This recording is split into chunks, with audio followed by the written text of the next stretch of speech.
Hello everyone, कैसे हैं आप सब। आज हम पढ़ेंगे चैप्टर 3 जिसका नाम है द राइज ऑफ मराठास यानी कि मराठास का उदय। तो चैप्टर की शुरुआत है कोट के साथ जिसे लिखा है रामाचंद्र पंत अमात्या ने आज्ञा पत्र में, जो इन्होंने लिखा था 1715 में। तो रामाचंद्र पंत जो थे ये शुरुआती टाइम में अपने शिवाजी के फाइनेंस मिनिस्टर ये रहे थे। ठीक है, तो ये कहते हैं कि जो मर्चेंट्स थे जिनमें जो हैट वेयर्स थे, जो टोपी पहनते थे, जैसे कि जो पुर्तगीज़ थे, वो जो इंग्लिश, डच यानी कि नीदरलैंड के लोग, द फ्रेंच, डेन्स यानी कि डेनमार्क के लोग, ये ट्रेड कंडक्ट किया करते थे। फिर ये लिखते हैं कि ये साधारण मर्चेंट्स की तरह या और मर्चेंट्स की तरह नहीं थे। कहते हैं कि इनका इरादा था भारत में दाखिल होना, अपनी टेरिटरीज को बढ़ाना और अपने रिलीजन का प्रचार करना। और फिर कहते हैं कि ये ज़िद्दी लोग हैं, they are obstinate people. Navy और गन पाउडर जो है ये इनका मुख्य हथियार है। फिर कहते हैं कि their traffic should be controlled, इनके आने जाने पर रोक लगानी चाहिए। फिर कहते हैं कि they shouldn't be allowed to build strong buildings, कि इनको बड़ी बड़ी स्ट्रॉन्ग बिल्डिंग्स बनाने की भी इजाज़त नहीं देनी चाहिए।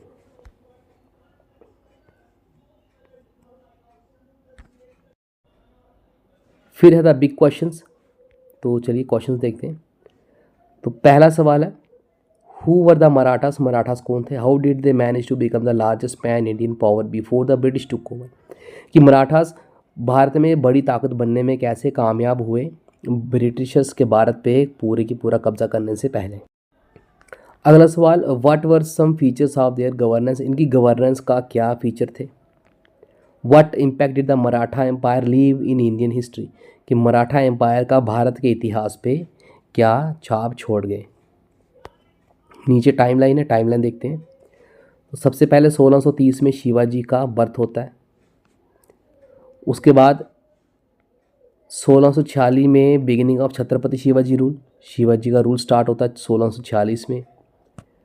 उसके बाद 1657 में मराठा नेवी की फाउंडेशन होती है। 1666 में शिवाजी जो थे वो औरंगज़ेब की कैद से भाग जाते हैं आगरा से। उसके बाद 1674 में शिवाजी का कोरोनेशन यानी कि राज्याभिषेक होता है रायगढ़ फोर्ट में। उसके बाद 1677 में शिवाजी साउथ को कॉन्क्वेस्ट करते हैं। 1680 में शिवाजी की मृत्यु हो जाती है और शिवाजी की मृत्यु के बाद 1682 से 1707 तक मराठा मुगल वार जो है वो स्टार्ट हो जाती है। फिर है who are the Marathas, Marathas कौन है। कहता है कि मराठास एक ऐसा ग्रुप ऑफ पीपल है जो कि दक्कन प्लेटी को नेटिव है, यानी कि दक्षिण भारत का रहने वाला है, और मोर स्पेसिफिकली कहाँ का रहने वाला है, महाराष्ट्र का। फिर कहता है कि ये they are identified by the language they speak, ये अपनी भाषा से जाने जाते हैं जो कि मराठी है।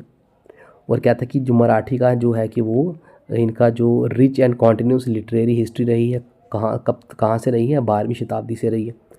अब देखते हैं लिटरेरी हिस्ट्री क्या है। तो कहता है कि जो हिस्टोरिकल डेवलपमेंट होती है राइटिंग की, प्रोज और पोइट्री के फॉर्म में किसी एक पर्टिकुलर लैंग्वेज में, उसे हम कहते हैं लिटरेरी हिस्ट्री। ठीक है, फिर कहता है कि इस चैप्टर में हम देखेंगे कि मराठास किस तरीके से एक पावरफुल एंटिटी बनकर सामने आए जिसने भारत के इतिहास को बदल कर रख दिया। फिर कहता है कि जो 13वीं शताब्दी के आसपास जो ज़्यादातर महाराष्ट्र था वो किसके द्वारा रूल किया जाता था, वो रूल किया जाता था यादवा डायनेस्टी द्वारा, जिसकी कैपिटल थी देवगिरी, जो आज प्रेजेंट डे दौलताबाद महाराष्ट्र में स्थित है।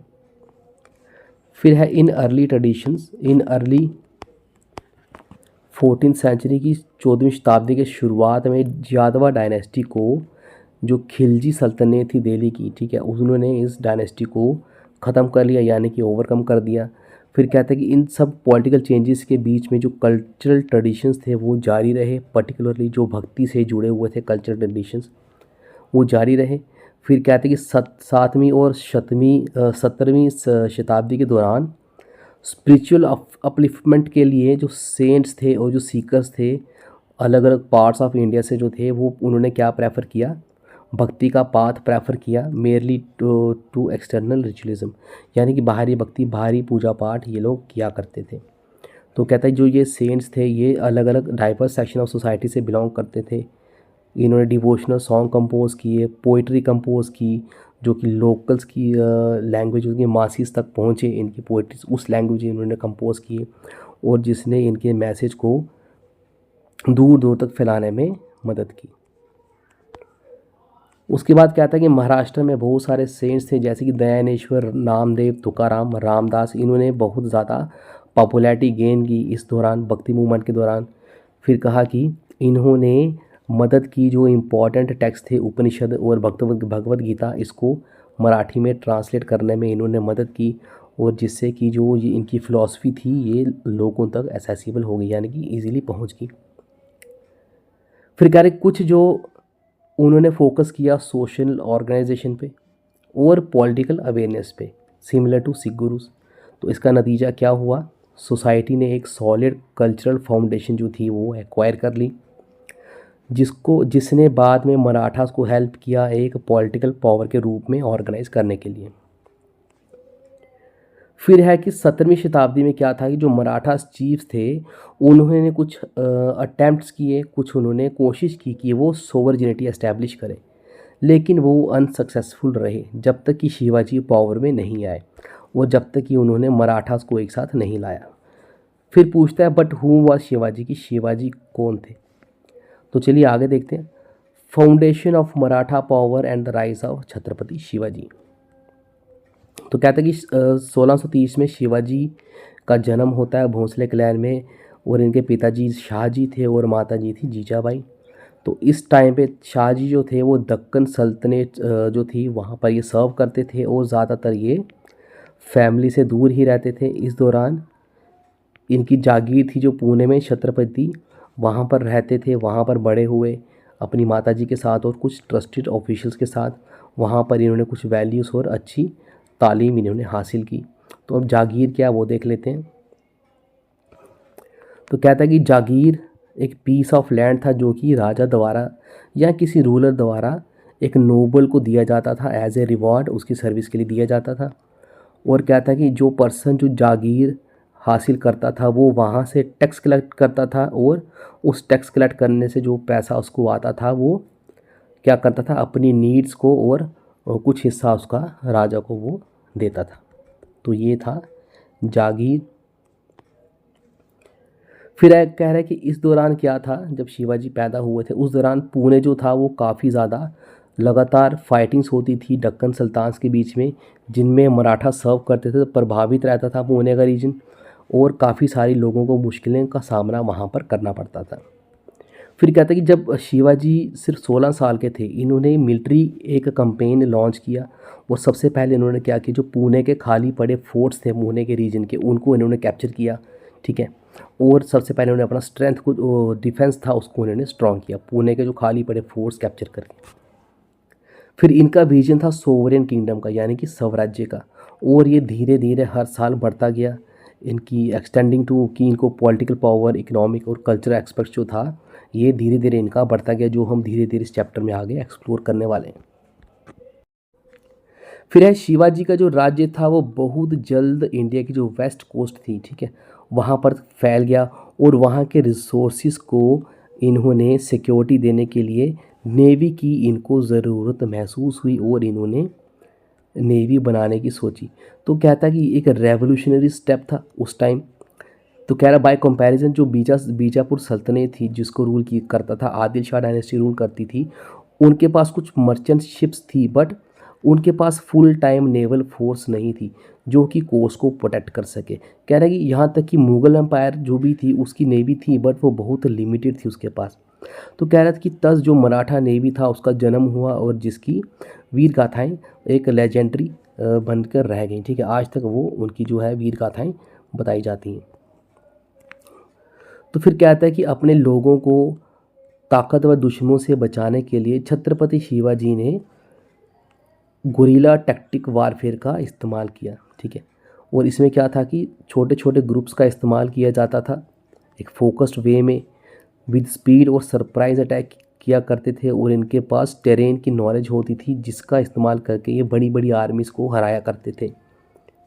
फिर कह रहा है कि शिवाजी की जो सक्सेसिस थी, ठीक है, उस बहुत जल्द बीजापुर सुल्तान था जो उसका ध्यान इस पर आकर्षित होता है, और इसने क्या किया अपने एक जनरल अफजल खान को भेजा कन्फ्रंट करने के लिए मराठास को। छत्रपति शिवाजी और उसके जो एडवाइज़र थे उन्होंने अज़्वल खान को, जिसको भेजा गया था बीजापुर के सुल्तान द्वारा, उसको कन्विंस किया कि वो शिवाजी से 1 on 1 मिले। कहाँ पर मिले? प्रतापगढ़ फोर्ट में मिले, जो कि घने जंगलों में स्थित था। और वहाँ पर शिवाजी ने अफजल खान को मार डाला और मराठा जो थे आगे पीछे पहाड़ों में जो छुपे हुए थे, उन्होंने अफजल खान की आर्मी को गुरिल्ला अटैक्स के ज़रिए वहाँ से बाहर खदेड़ दिया।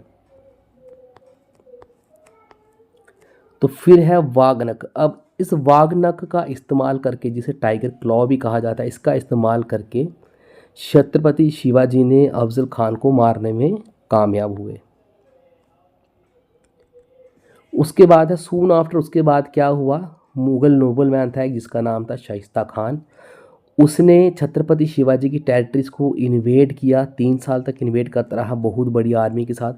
फाइनली क्या हुआ? बहुत ही कम सोल्जर्स के साथ शिवाजी ने शाइस्ता खान के कैंप में रात में हमला किया और शाइस्ता खान जो था वो वहाँ पर मरते मरते बचा, लेकिन उसकी कुछ उंगलियाँ वहाँ पर कट गई और फाइनली वो महाराष्ट्र से भाग गया।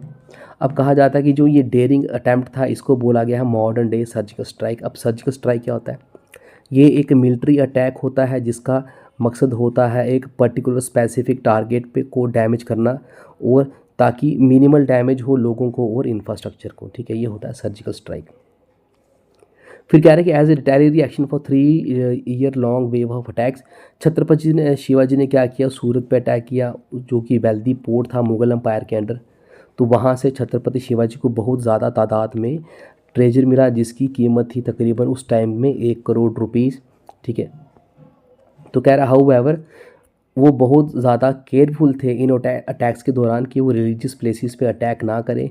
और इवन इन्होंने एक मोहनदास पारेख, एक चैरिटेबल मैन था, उसको भी इन्होंने स्पेयर कर दिया। फिर बार बार सूरत पे अटैक किया गया छत्रपति शिवाजी द्वारा कुछ सालों बाद।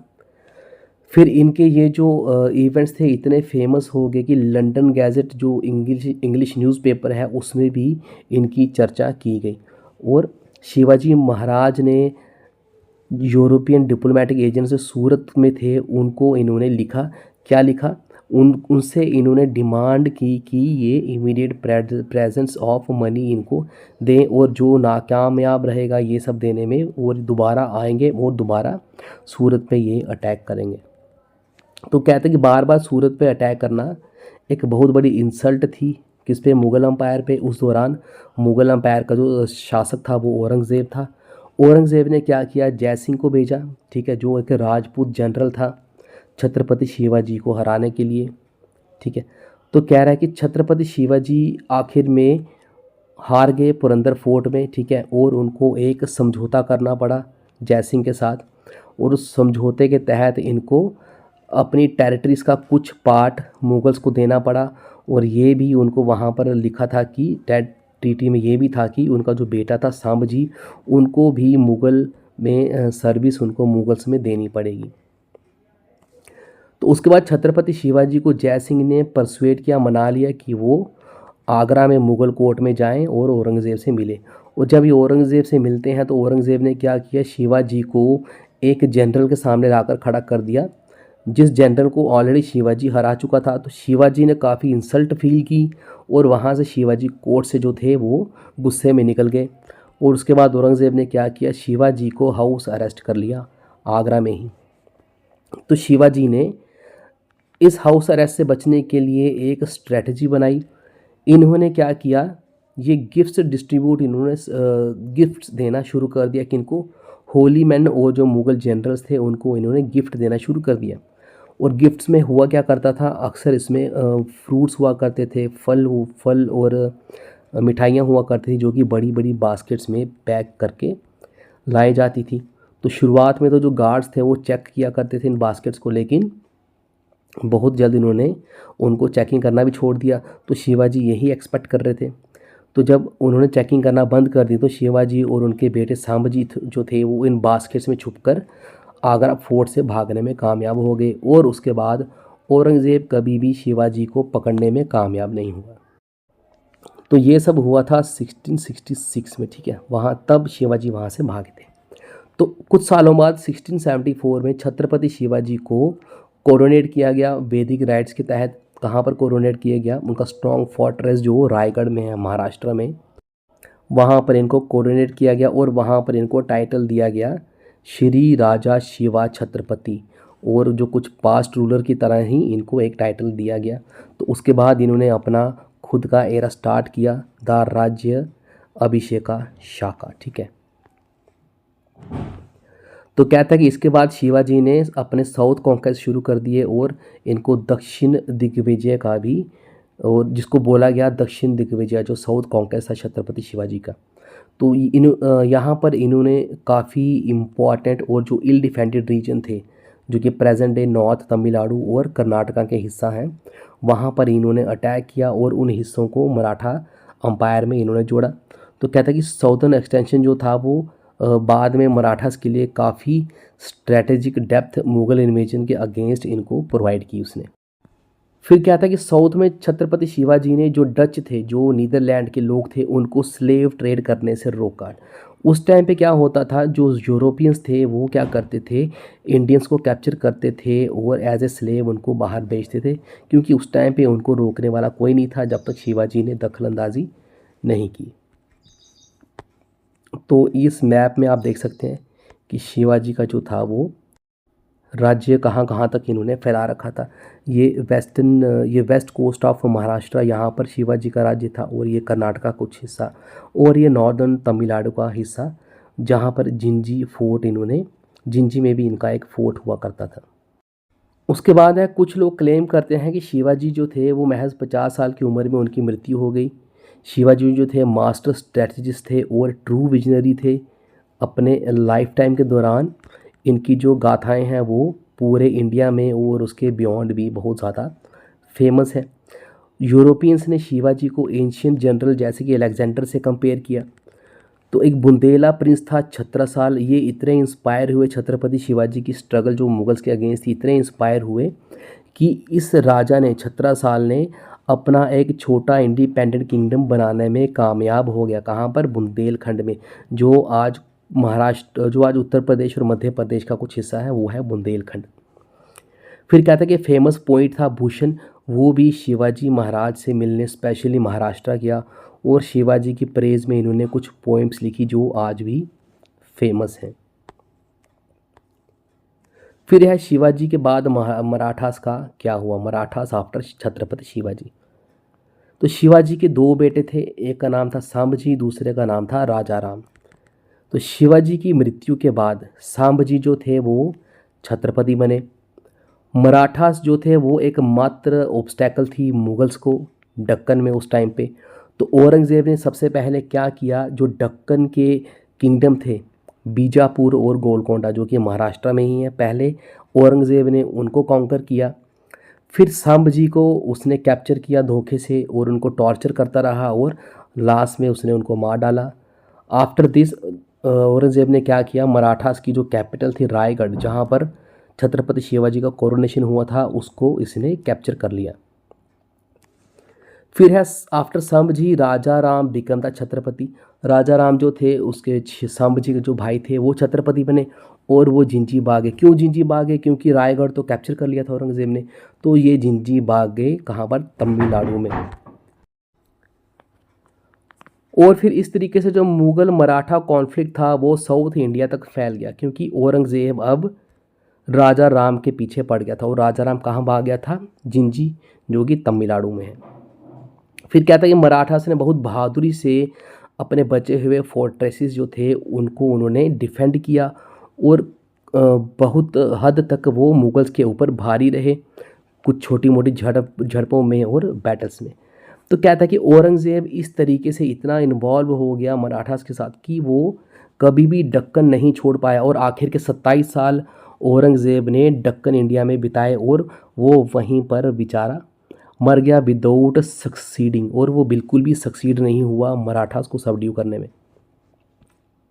ठीक है, तो कह रहे हैं कि no longer on the defence की औरंगज़ेब की मृत्यु के बाद जो मराठास कमज़ोर मुगल्स कमज़ोर हो गए।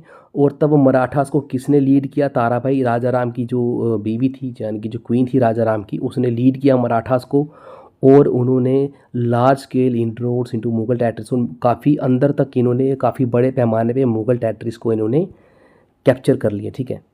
और भारत के बहुत ज़्यादातर हिस्से पे भी मराठास ने अंडर ताराबाई कैप्चर किया।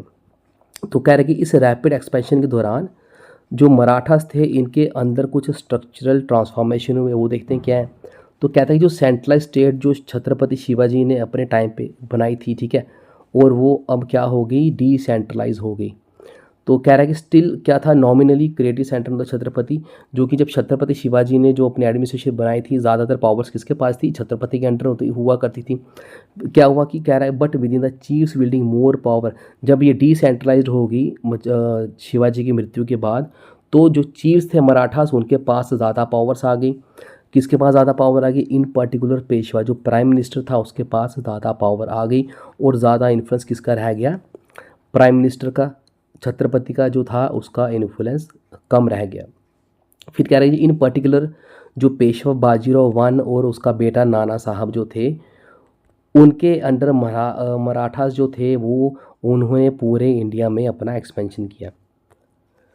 फिर कहते हैं कि मराठास ने बहुत सारा हिस्सा भारत का अपने कंट्रोल में ले लिया और काफ़ी अच्छे से उन पे इन्होंने रूल भी किया। फिर कह रहा है कि जो रीजनल चीफ्स थे उनके पास ज़्यादा पावर, ऑटोनॉमी आ गई। इससे क्या हुआ? इनडिसिप्लिन और लोगों पे अत्याचार शुरू हो गया, जो कि छत्रपति शिवाजी की वैल्यूज़ के बिल्कुल विपरीत था। कह रहा है फॉर इंस्टांस मराठास ने 10 साल तक बंगाल में अपना कैंपेन किया, जिसमें लोगों पर बहुत ज़्यादा इन्होंने क्रुएल्टी और बहुत ज़्यादा डेवस्टेशन इन्होंने लोगों पर दिखाई। फिर एक नॉर्थवर्ड एक्सपेंशन जो था मराठास का, वो ब्रीफली इन्होंने थोड़ी देर तक किसको कंट्रोल किया? लाहौर, एटॉक और पेशावर को थोड़ी देर के लिए इनके कंट्रोल में रहे, जो कि आज पाकिस्तान में है। फिर ये अफगान के साथ भी लड़ाई इन्होंने लड़ी, जबकि एक थर्ड बैटल ऑफ पानीपत हुई थी मराठास और अहमद शाह अब्दाली के बीच में 1761 में।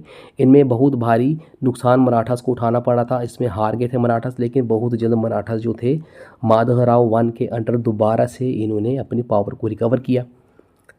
फिर कह रहे हैं कि महाजनी शिंदे इनकी लीडरशिप के अंडर इन्होंने दिल्ली को रिकैप्चर किया 1771 में, विच रिमेन्ड अंडर द कंट्रोल, जो कि इनके कंट्रोल के अंडर रहे, मराठा के कंट्रोल के अंडर, जब तक ब्रिटिश ने उनको बाद के 3 डेकेड्स तक इनके कंट्रोल में रहे। कब तक कंट्रोल में रहे कि ब्रिटिशर्स ने 3 डेकेड्स के बाद वापस इनसे ये ले लिया।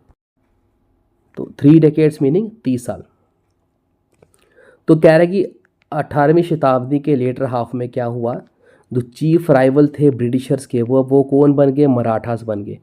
तो मराठास और ब्रिटिशर्स के बीच में तीन लड़ाइयाँ लड़ी गई, जिन्हें बोला गया एंग्लो मराठा वार्स, और ये लड़ी गई 1775 से 1818 के बीच में। तो कह रहा है कि मराठास की जो अंदरूनी इंटरनल डिसयूनिटी थी और जो ब्रिटिशर्स का सुपीरियर ऑर्गेनाइजेशन और टेक्नोलॉजिकल एबिलिटीज़ थी, इन्होंने मराठा को जो था एंड कर दिया, ठीक है। फिर इसका इफ़ेक्ट क्या हुआ? ब्रिटिशर्स ने मराठा से इतनी ज़्यादा तादाद में इनकी टेरिटरीज और ले ली, जितना कि ब्रिटिशर्स ने मुगल्स और किसी और ताकत से नहीं लिया, इतना ज़्यादा इन्होंने मराठा से छीन लिया। फिर कह रहे हैं कि नाना फडणवीस जो थे एक पावरफुल पेशवा थे, इन्होंने पहला pan India anti British alliance बनाया, ठीक है। ब्रिटिशर्स के ख़िलाफ़ इन्होंने अलायंस बनाया हैदर अली मैसूर का जो राजा था उसके साथ मिलकर, और निज़ाम ऑफ हैदराबाद के साथ मिलकर। उसके बाद हम मराठा एडमिनिस्ट्रेशन, तो सबसे पहले बात करेंगे सिविल एडमिनिस्ट्रेशन की। तो कह रहे हैं कि छत्रपति शिवाजी ने एक सेंट्रलाइज एडमिनिस्ट्रेशन बनाया था अपने किंगडम के लिए। इन्होंने हेरिडिटरी पोस्ट को इन्होंने एबॉलिश किया, जो कि जनरली कौन प्रैक्टिस किया करते थे? सुल्तान्स और मुगल्स प्रैक्टिस किया करते थे। और लैंड असाइनमेंट्स जो ये दिया करते थे, जिसे जागीर बोला जाता था, वो भी इन्होंने ख़त्म की। और इन्होंने सैलरी देना शुरू कर दिया अपने ऑफिशियल्स को अपनी ट्रेजरी से। और बहुत सारे जो ऑफिशियल्स थे उनको ट्रांसफ़र भी किया जाता था, ताकि वो लोग अच्छे से काम करें और राजा को अपनी टर्म्स ना बताएं कि हमें ये करना है, हमें वो करना है, कि राजा के अगेंस्ट वो ना जाएं, इसलिए उनको ट्रांसफ़र किया जाता था। फिर क्या था कि छत्रपति शिवाजी जो थे वो वीडियोस जो थी, जो बैटल्स में सोल्जर्स मारे जाते थे उनकी वीडियोस को पेंशन भी दिया करते थे, और उनके बच्चों को यानी कि उनके बेटों को भी वो मिलिट्री पोस्ट दिया करते थे। तो ये दिखाता है कि छत्रपति शिवाजी जो थे वो अपने सोल्जर्स और उनकी फैमिलीज़ की भी वो केयर करते थे। तो फिर छत्रपति शिवाजी जो थे इन्होंने गोल्ड और कॉपर कॉइन्स भी मिंट करवाए अपने नाम पे, जो कि सिग्निफाई करता है सोवरेनिटी, ठीक है। तो इसमें इन्होंने देवनागरी स्क्रिप्ट और हाँ, देवनागरी स्क्रिप्ट का इन्होंने इस्तेमाल किया। देवनागरी स्क्रिप्ट यानी कि जो हम हिंदी भाषा बोलते हैं जब हम उसको लिखते हैं तो वो है देवनागरी स्क्रिप्ट, ठीक है। तो यहाँ पर आप देख सकते हैं देवनागरी में यहाँ पर साफ साफ हम पढ़ सकते हैं क्या लिखा है, छत्रपति। तो क्या था कि छत्रपति शिवाजी ने स्ट्रिक्ट इंस्ट्रक्शन दे रखी थी अपने ऑफिशियल्स को कि वो लोगों को मिसट्रीट ना करें और ज़बरदस्ती एक घास का तिनका भी लोगों से ना लिया जाए।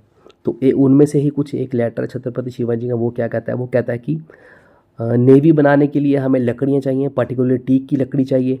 तो कह रहा है अगर ज़रूरत पड़े तो परमिशन ली जाए पेड़ों को काटने के लिए जंगल से, ठीक है। फिर कहते हैं कि जो कुछ अलग ट्रीज़ होते हैं जैसे कि मैंगो ट्री और जैकफ्रूट ट्री, ये भी यूज़फुल है लेकिन इन्हें भी नहीं छूना है। कह रहे हैं कि ये जो पेड़ हैं ये काफ़ी समय लेते हैं मैच्योर होने में, और लोग इनकी देखभाल अपने बच्चों की तरह करते हैं। कह रहे हैं अगर इनको काटा जाएगा तो इनका दुख कभी ख़त्म नहीं होगा। कह रहे हैं अगर आप दूसरों को ऑप्रेस करके कुछ अकम्प्लिश करते हो तो वो बहुत जल्द ख़त्म हो जाएगा अलॉन्ग विद द ऑप्रेसर। फिर कह रहा है कि there is harm in the absence of such trees as well, कि ऐसे ट्रीज़ के ना होने से भी हानि है। फिर कह रहा है इसीलिए किसी भी हालात में फ़ोर्स का इस्तेमाल नहीं किया जाएगा। उसके बाद है छत्रपति शिवाजी के पास क्या थी, अष्टप्रधान मंडला थी जिसे काउंसिल ऑफ 8 भी कहा गया है, जो कि इनको असिस्ट करती थी। देख लेते हैं क्या है। तो ये है छत्रपति शिवाजी जो सोवरेन किंग थे, ठीक है। तो इनके जो अष्टप्रधान मंडली है वो एक एक करके देख लेते हैं। सबसे पहले हम देखते हैं सुमंत क्या था। सुमंत था मिनिस्टर ऑफ फॉरेन अफेयर्स, जो कि बाहरी राज्यों के बाहरी मामलों का जानकार था। उसके बाद है मंत्री, जो जिसे बोला गया है इंटेलिजेंस मिनिस्टर, ठीक है, यानी कि जो खुफिया जानकारी जो रखेगा उसे बोला गया मंत्री। उसके बाद है अमात्य, फाइनेंस मिनिस्टर, ये है जो हमने स्टार्टिंग में देखा जिन्होंने कोर्ट लिखी थी। उसके बाद है प्रधान, प्राइम मिनिस्टर यानी कि पेशवा। उसके बाद है सचिव जो कि लैंड रेवेन्यू मिनिस्टर होगा। उसके बाद है न्यायाधीश जिसे कहा गया है चीफ जस्टिस। उसके बाद है पंडित राव जो होगा हेड ऑफ रिलीजियस अफेयर्स। उसके बाद है सेनापति जो होगा commander in chief of military. तो ये थे अष्टप्रधान मंडली या council of 8 of Chhatrapati Shivaji. फिर हम मराठा जो थे कुछ टैक्सेस भी लगाया करते थे जिसे बोला गया है चौथ और सरदेशमुखी। चौथ जो था वो 25% था और सरदेशमुखी था वो एडिशनल टैक्स था। किसके ऊपर, चौथ के ऊपर एडिशनल 10% टैक्स, उसे बोला गया है सरदेशमुखी। तो ये कहाँ से लिया करते थे, ये इस टैक्सेस को लिया करते थे जो डायरेक्टली इनके अंडर नहीं थे, including places in Deccan and north India. तो इन रिटर्न जब ये इस तरीके का टैक्स वसूला करते थे वैसी जगहों से जो इनके अंडर नहीं थे, तो इन रिटर्न ये इनको प्रोटेक्शन दिया करते थे और इनके इंटरनल एडमिनिस्ट्रेशन में बिल्कुल भी दखल अंदाजी नहीं करते थे। फिर मुगल्स ने भी इस अरेंजमेंट को अप्रूव किया, बहुत सारे समझौतों के तहत इसको अप्रूव किया, और ओवर टाइम क्या हुआ, कुछ प्रोविंसेस जो थे वो बाद में मराठा अम्पायर का पार्ट बन गए। फिर क्या था कि 18वीं शताब्दी में मराठास ने जो मुगल स्टाइल ऑफ कॉइनेज था जो कि काफ़ी पॉपुलर था उसको इन्होंने अडॉप्ट किया, लेकिन इन्होंने अपने कल्चरल सिंबल्स इसमें डाले। फॉर इंस्टेंस कहता है कि एक रेयर मराठा कॉइन है जिसे बोला गया है गणपति पंता प्रधान रूपी, ठीक है। ये मिंट किया गया था अर्ली 19th सेंचुरी में बाय पटवर्धांस, जिन्हें जनरल अंडर पेशवा भी बोला गया, इनके द्वारा ये मिंट किया गया था। और इसके फीचर क्या थे इंस्क्रिप्शन के, इस पे 2 तरीके की स्क्रिप्ट यूज़ की गई थी, एक थी देवनागरी और दूसरी थी पर्शियन। तो एक साइड में क्या था, इन्वोकेशन था गणपति का, गणेशा का, और जो दूसरा साइड था कॉइन का वो क्या डिक्लेयर करता था, लॉयल्टी टू द पेशवा, जिसे ऑफन कहा गया है पंत प्रधान मराठी में, ठीक है। तो पंत प्रधान मराठी में इसका मतलब क्या होता है, लॉयल्टी टूवर्ड्स द पेशवा। तो ये कॉइन देख सकते हैं आप, ठीक है। तो एक साइड पे गणपति का इन्वोकेशन है और इसके दूसरे साइड पे पंत प्रधान लिखा गया, यानी कि लॉयल्टी टूवर्ड्स पेशवा। उसके बाद है मिलिट्री एडमिनिस्ट्रेशन। तो ये मिलिट्री एडमिनिस्ट्रेशन हम अपने नेक्स्ट पार्ट में कवर करेंगे इस वीडियो की। तो तब तक के लिए goodbye and take care.